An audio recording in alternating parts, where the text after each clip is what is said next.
भगवान का जन्म, कहां से आए महादेव। जी हाँ, एक बार फिर से स्वागत है आपका हमारे चैनल नेक्स्ट 9 न्यूज में और मैं आपके साथ साधिका कौर। अक्सर हम लोग भगवान के पीछे जुड़े रहस्य को कि भगवान है भी या नहीं, क्या सच में भगवान होते हैं, आखिर ये लोग कहां से पैदा हुए, आखिर किनको भगवान कहा जाता है, इन सवालों के साथ हम अक्सर यूट्यूब में या कहीं गूगल में चीजें सर्च करते रहते हैं, इनकी जानकारियां इकट्ठी करते रहते हैं। लेकिन हमारे दिमाग में अक्सर सवाल आता है, आखिर महादेव कहा जाता है, महादेव जो सबका विनाश कर सकते हैं, जिन्होंने सबको बनाया, इनका जन्म कैसे? जी हाँ, ये बड़ा सवाल जिसका जवाब अक्सर हम लोग ढूंढते हैं। तो आज इसी का जवाब देकर मैं आपके सामने लेकर आई हूँ एक नई वीडियो, यानी एक नया प्रोग्राम। तो देखिए हमारी ये रिपोर्ट और जानिए आखिर महादेव का जन्म कैसे हुआ, कहाँ हुआ और क्यों कहा जाता है महादेव को सबसे बड़े देव, यानी महादेव। देवों के देव महादेव, भगवान शिव के जन्म से जुड़ा रहस्य क्या है? भगवान शिव को स्वयंभू कहा जाता है, जिसका अर्थ है कि वो अजन्मा है। शिव ना आदि है ना अंत है। भोलेनाथ को अजन्मा और अविनाशी कहा जाता है। आखिर शिव जी के जन्म से जुड़ा क्या रहस्य है? शास्त्र पुराणों में देवाधिदेव महादेव शिव शंकर को प्रथम स्थान प्राप्त है। प्रजापिता श्री ब्रह्मा जी को सृजनकर्ता, जगत पालक भगवान श्री विष्णु को संरक्षक और भगवान शिव विनाशक इनकी भूमिका निभाते हैं। कहा जाता है कि यही त्रिदेव मिलकर प्रकृति का संचालन, निर्माण, पालक और संहार करते हुए संकेत देते हैं कि उत्पन्न हुआ है, उसका विनाश भी होना तय है। इन त्रिदेव की उत्पत्ति खुद एक रहस्य है। कई पुराणों का मानना है कि प्रजापिता श्री ब्रह्मा जी और जगत पालक भगवान श्री विष्णु जी की उत्पत्ति शिव से ही हुई है। परंतु शिव भक्तों के मन में सदैव ये सवाल उठता है कि भगवान शिव ने कैसे जन्म लिया था। कहा जाता है कि भगवान शिव स्वयंभू है, जिसका अर्थ है कि वो मानव शरीर से पैदा नहीं हुए हैं। जब कुछ नहीं था तो भगवान शिव थे और सब कुछ नष्ट हो जाने के बाद भी उनका अस्तित्व सदैव रहेगा। भगवान शिव को आदिदेव भी कहा जाता है, जिसका अर्थ हिंदू माइथोलॉजी में सबसे पुरानी देव से है और वो देवों में सबसे प्रथम है। भगवान शिव के जन्म के संबंध में एक कहानी शास्त्रों में वर्णित है। प्रजापिता श्री ब्रह्मा जी और भगवान श्री विष्णु जी के बीच एक बार इस बात को लेकर बहस हुई कि हम दोनों में सबसे बड़ा और सबसे ऊपर यानी सर्वश्रेष्ठ कौन है। तभी श्री महादेव ने दोनों की परीक्षा लेने के लिए स्वयं एक रहस्यमयी खंभे का रूप ले लिया। खंभे का और छोर दिखाई नहीं दे रहा था।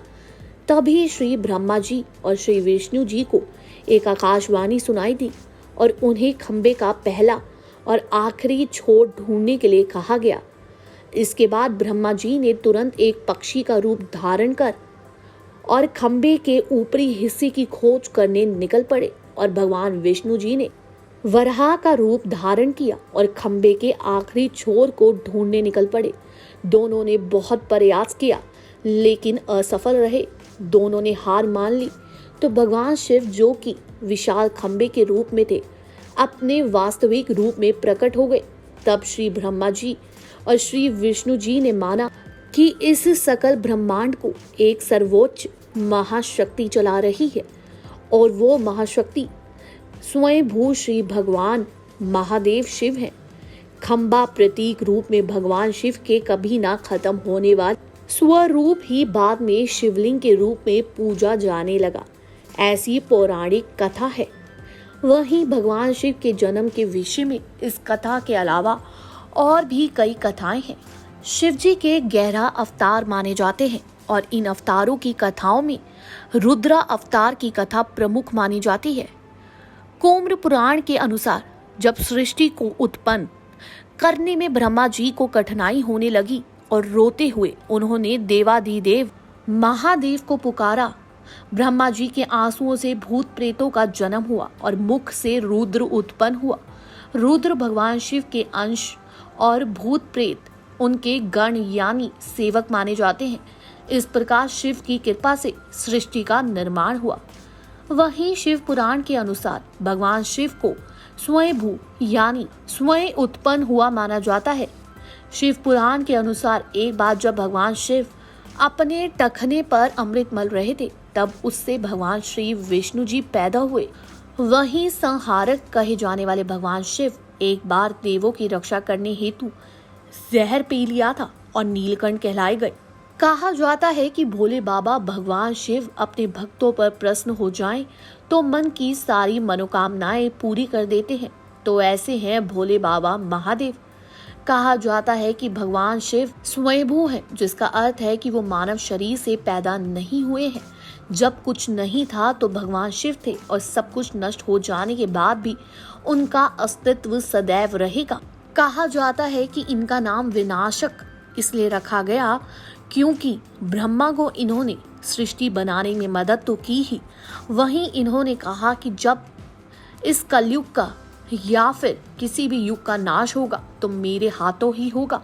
वहीं कहा जाता है कि जिस भी युग का नाश होता है उसमें महादेव का ही हाथ होता है। अगर महादेव तुम्हें इस सृष्टि में लेकर आ सकते हैं तो वो तुम्हारा विनाश भी कर सकते हैं। वहीं तभी कहा गया है कि काल भी उसका क्या करे जो भक्त है महाकाल का, यानी कि अगर आप महादेव के भक्त हैं तो आपकी मनोकामनाएं तो पूरी होंगी, और अगर एक बार महादेव आपसे प्रसन्न हो गए तो वो काल को भी आपके निकट आने से रोक सकते हैं। कहा जाता है कि महादेव एक ऐसी शक्ति है जिनको खुश करने में बहुत समय लगता है, लेकिन अगर एक बार महादेव तुम्हारी पूजा अर्पण से खुश हो गए तो वो हमेशा सदैव ही आपके ऊपर अपनी कृपा बनाए रखते हैं। जी हाँ, वैसे तो कहा जाता है कि ब्रह्मा भगवान जिन्होंने सृष्टि बनाई वो सबसे बड़ी है, लेकिन इन सबसे बड़े महादेव हैं। कहा जाता है कि महादेव ही हैं जिनकी वजह से विष्णु भगवान और ब्रह्मा जी का जन्म हुआ। और महादेव शंभु यानी कि जो कहीं से उत्पन्न ही नहीं हुए। कोई नहीं जानता कि महादेव का जन्म कैसे हुआ, कोई नहीं जानता कि आखिर महादेव ने अपना रूप ये कैसे लिया।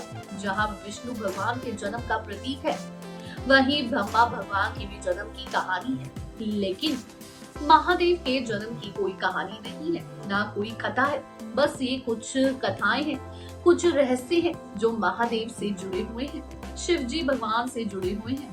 कहा जाता है कि ऐसे ही महादेव आए, वहीं ब्रह्मा भगवान को सृष्टि बनाने वाला कहा जाता है। तो वहीं आपको बता दे, कहा जाता है कि ब्रह्मा भगवान की इसमें मदद महादेव ने ही की।